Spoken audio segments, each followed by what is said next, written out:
I know that for many of you, today is the first day of school. For those of you in kindergarten or starting middle or high school, it's your first day in a new school, so it's understandable if you're a little nervous.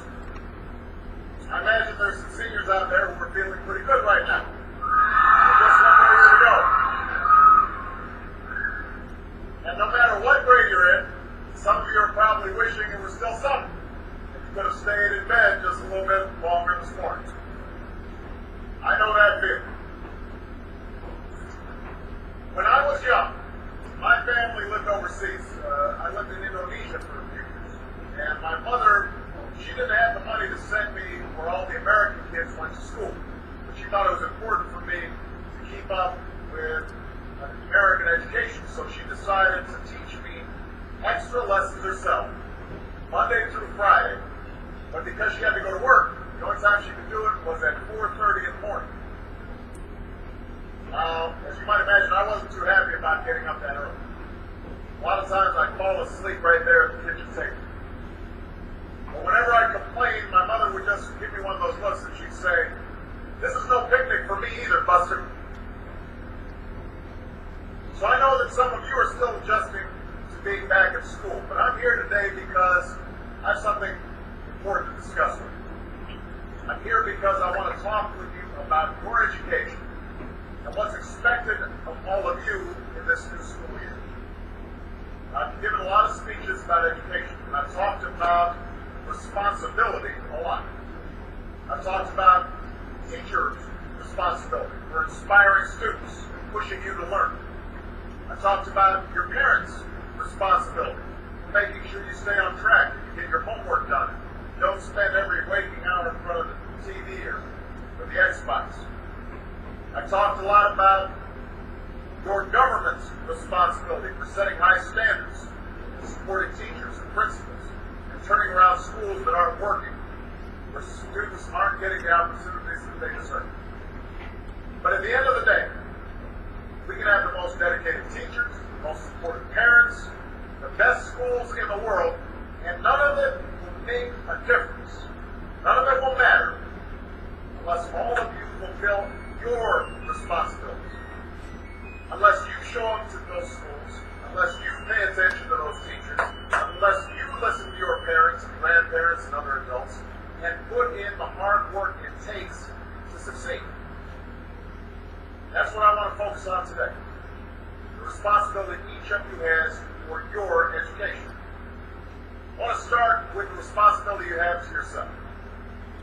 Every single one of you has something that you're good at. Every single one of you has something to offer. You have a responsibility to yourself to discover what that is. That's the opportunity an education can provide.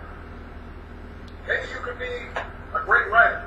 Maybe even good enough to write a book, articles in a newspaper, but you might not know it until you write that English paper, that English class paper that's assigned to you. Maybe you could be an innovator or an inventor, maybe even good enough to come up with the next iPhone or the new medicine or vaccine, but you might not know it until you do your project for your science class.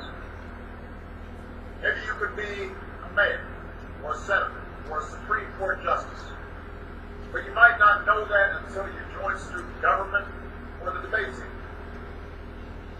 And no matter what you want to do with your life, I guarantee that you'll need an education to do it. You want to be a doctor or a teacher or a police officer? You want to be a nurse or an architect, a lawyer or a member of our military? You're going to need a good education for every single one of those careers. You cannot drop out of school and just drop into a good job. You've got to train for it, work for it, and learn for it. This isn't just important for your own life and your own future. What you make of your education will decide nothing less than the future of this country. The future of America depends on you. What you're learning in school today will determine whether we, as a nation, can meet our greatest challenges in the future. You'll need the knowledge and problem-solving skills you learn in science and math to cure diseases like cancer and AIDS, and to develop new energy technologies and protect our environment. You'll need the insights and critical gained in history and social studies to fight poverty and homelessness, crime and discrimination, and make our nation more fair and more free. You'll need the creativity and ingenuity you develop in all your classes to build new companies, they'll create new jobs and boost our economy. We need every single one of you to develop your talents and your skills and your intellect so you can help us old folks solve our most difficult problems. If you don't do that, if you quit on school, you're not just quitting on yourself, you're quitting on your country. I know it's not always easy to do well in school. I know a lot of you have challenges in your lives right now that can make it hard to focus on your schoolwork. I get it. I know what it's like. My father left my family when I was 2 years old. I was raised by a single mom who had to work and struggled at times to pay the bills and wasn't always able to give us the things that other kids had. There were times when I missed having a father in my life. There were times when I was lonely and I felt like I didn't fit in. So I wasn't always as focused as I should have been on school. And I did some things that I'm not proud of. And I got in more trouble than I should have. And my life could have easily taken a turn for the worse. But I was lucky. I got a lot of second chances, and I had the opportunity to go to college, law school, follow my dreams. My wife, our First Lady, Michelle Obama, she has a similar story. Neither of her parents had gone to college, and they didn't have a lot of money. But they worked hard, and she worked hard so that she could go to the best schools in this country. Some of you might not have those advantages. Maybe you don't have adults in your life who give you the support that you need. Maybe someone in your family has lost their job and there's not enough money to go around. Maybe you live in a neighborhood where you don't feel safe, but have friends who are pressuring you to do things you know aren't right. But at the end of the day, the circumstances of your life, what you look like, where you come from, how much money you have, what you got going on at home, none of that is an excuse for neglecting your homework or having a bad attitude in school. That's no excuse for talking back to your teacher or cutting class or dropping out of school. There is no excuse for not trying. Where you are right now doesn't have to determine where you'll end up. No one's written your destiny for you. Because here in America, you write your own destiny. You make your own future. That's what young people like you are doing every day all across America. Young people like Jasmine Perez from Roma, Texas. Jasmine didn't speak English when she first started school. Neither of her parents had gone to college. She worked hard, earned good grades, and got a scholarship to Brown University as now in graduate school studying public health on her way to becoming Dr.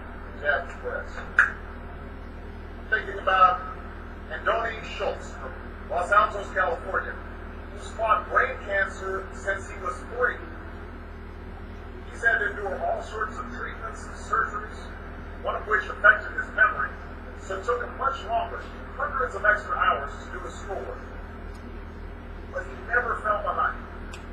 He's headed to college this fall. Then there's Chantel Steve from my hometown of Chicago, Illinois.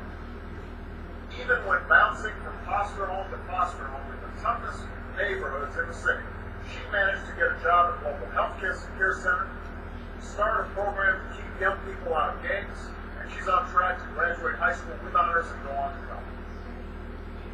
And Jasmine, and Andoni, and Chantel aren't any different from any of you. They face challenges in their lives just like you do. In some cases, they got it a lot worse off than many of you. But they refuse to give up. They chose to take responsibility for their lives, for their education, and set goals for themselves. And I expect all of you to do the same.